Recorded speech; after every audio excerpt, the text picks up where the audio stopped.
Oh boy, I'm pretty excited about this one.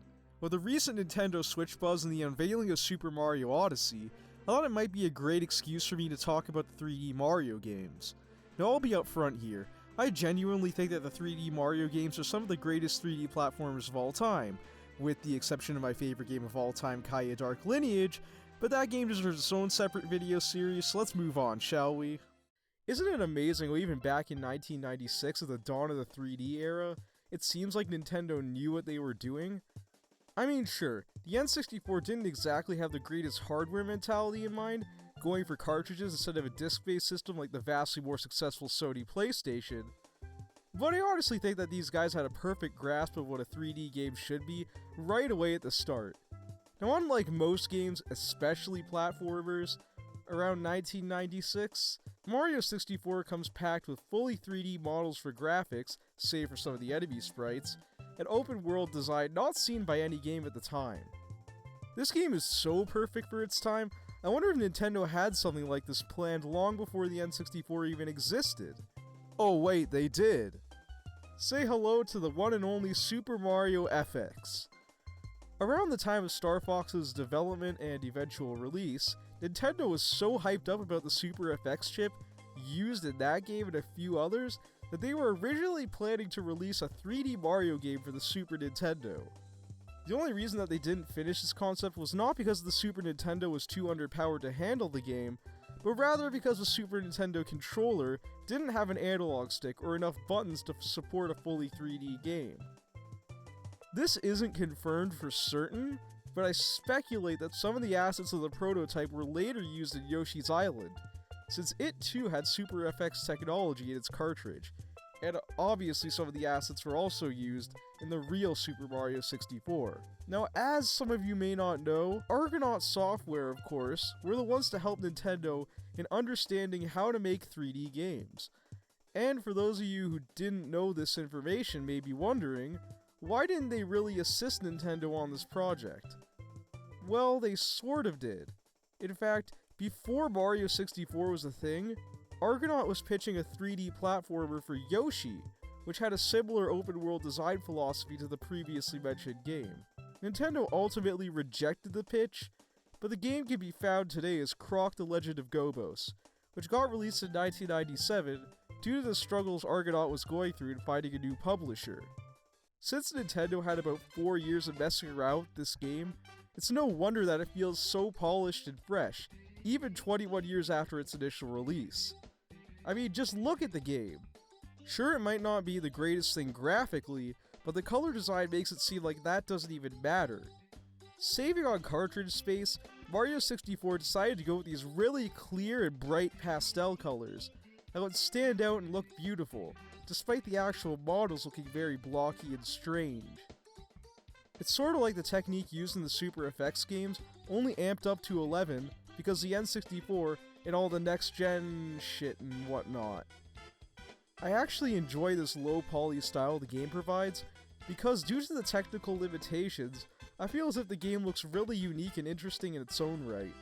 Whenever I look at a game like Watch Dogs 2, for example, I immediately get bored with the setting design, because there's so many games nowadays that look like Watch Dogs 2, with its hyper-realistic graphics and its mundane cityscape setting. Mario 64 doesn't suffer from this whatsoever, because there's literally no other game that looks like Super Mario 64. Peach's castle, and all the levels contained there, are extremely individual and well designed from an artistic standpoint. Not only do no two levels feel the same within the confines of Mario 64, but no level in this game feels like it would fit in any other game except for Mario 64.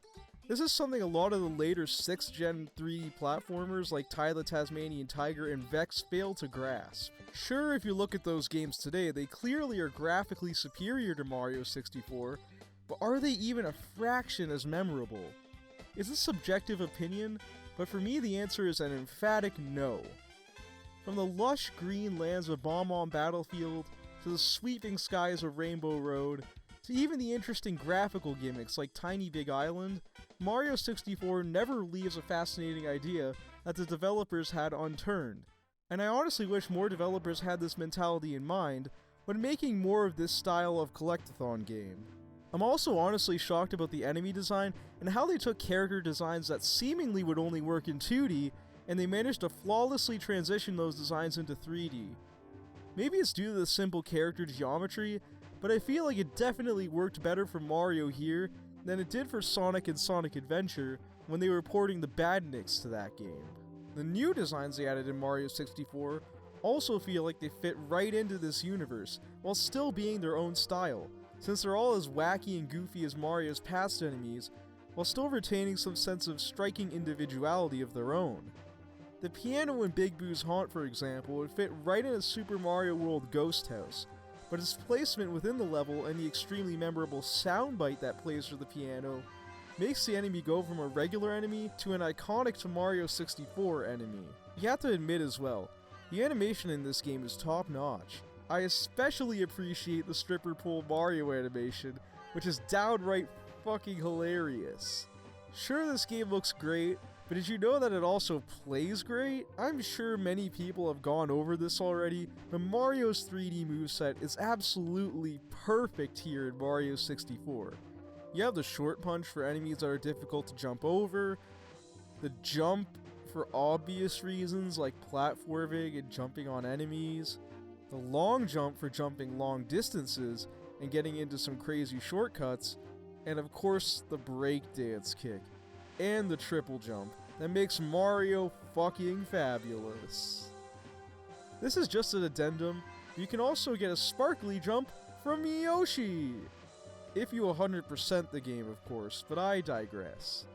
I really enjoy the amount of shortcuts that you can take via these moves as well. Sometimes there will be a star that has a normal way to access it, like it always does, but via some of the special moves, you can access these stars in different methods as well. Take the star, shoot into the wild blue, for example. In Whomp's Fortress, regularly, you're supposed to use the cannon to shoot right into the star, or shoot yourself onto the platform to run over to the star. But if you use a triple jump, you can triple jump onto the wall, and then wall jump right onto the platform and bypass the cannon entirely. I'm not entirely sure if the developers intended this, but it's still something I enjoy about the game, so who honestly cares? Mario 64 also has some really interesting gimmicks strewn throughout the game. Like many platformers, some of these gimmicks are good, and some of these gimmicks are bad. A good example of a bad gimmick are these slide levels. Showing off some of the physics the N64 is capable of, these slide levels are inserted into the game to display a sense of speed that you can achieve with 3D games on the 5th generation of gaming hardware. My largest complaint with the slides is that occasionally the controls can be a bit too finicky, and you can fall off the stage very easily, which is very, very annoying, considering some of the slide challenges. For example, the one in Cool Cool Mountain involving racing, that is a pain in the ass to keep failing. Constantly losing races in platforming games is a pretty damn common theme in N64 games that I've always hated. Enough of the negativity though. Let's get to one of the better gimmicks in Mario 64, which is the water levels! Taking a page from the Donkey Kong Country games, instead of making the water levels an exercise in frustration like they were in previous Mario games, the water levels here try to give you an incredibly relaxing and ambient atmosphere. The deliberate lack of enemies in these stages definitely remove a lot of the tension and make the stages much simpler to explore. The last gimmick I want to mention about the game are the power-up caps, which consist of Metal Mario, Wing Mario, and my personal favorite of the bunch, Vanish Mario. Before I explain what these do, I just want to mention that all of these are incredibly disappointing power-ups. The reason for that being that they are timed uses. I'm not asking for these power-ups to be available outside of the levels, and I understand that some of the puzzles in Mario 64 would be incredibly easy to do if these power-ups lasted throughout the entire level. That doesn't change the fact, though, that I still firmly believe permanent level power-ups are the way to go. Anyways, the wing cap allows Mario to fly throughout the level, which is pretty self-explanatory on why that's great, so I'm not even going to elaborate any farther.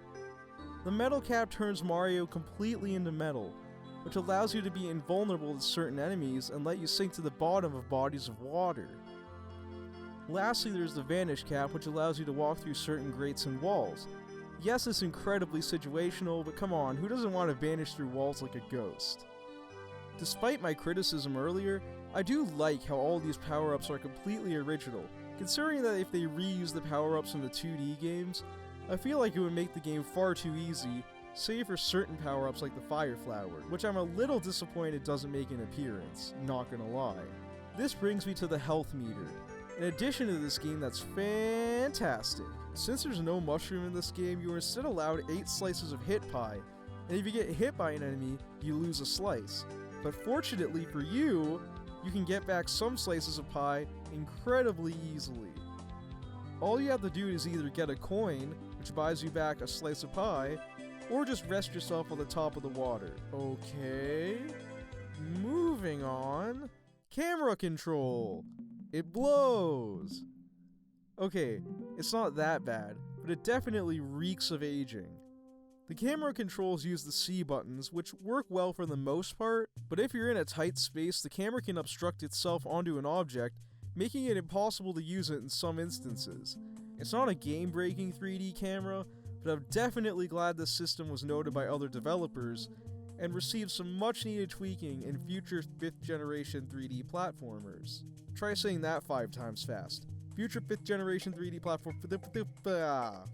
Anyways, enough about this version of Mario 64, here's a short look at the DS version. It's a 3D platformer that's controlled by a D-pad! Yep, that's all I need to know. Bye, everyone! Okay, maybe not really, but let's get through the positives real quick so I can get to why putting Mario 64 on a DS is an incredibly bad idea. Firstly, there's some pretty neat minigames that come with the DS version that are pretty fun to play, but fuck this gambling minigame with Luigi, because when I was younger, I constantly kept losing to him because he's an asshole. Secondly, there's the new characters. This game, believe it or not, actually has you playing as Yoshi instead of Mario at the start of the game, which is pretty cool considering he can tongue rape enemies. You also got Wario, who's inferior to everyone else in the game, in every single way, except for the fact that he can break special black Wario blocks, and Luigi, who makes the game so easy that whenever I play him, my brain goes on autopilot. See, Luigi has this flutter jump that, while I'm not entirely sure makes him stay in the air longer, I definitely know it feels like he's staying in the air longer, which cheeses past a lot of the game's platforming challenges. There's these silver stars, 30 extra power stars, character-specific power-ups instead of the caps, a graphical facelift. All these elements are great, but they don't undermine the fact that this game is a 3D platformer with a goddamn D-pad! This changes the feel of Mario 64 entirely. 1, instead of applying pressure to the analog stick, you now have a run button, which sucks, because that automatically makes the control less freeform than the original. And 2, when you try to execute a move in Mario 64 DS, because of the lack of an analog stick, it makes it far more difficult to perform moves, since the D-pad can only register digital input in 8 directions, while the analog stick has infinity directions. Not to mention that the DS is far less comfortable than an N64 controller. But I digress. Mario 64 is a great game, no matter the platform you're playing it on, and I'd always recommend it to anyone.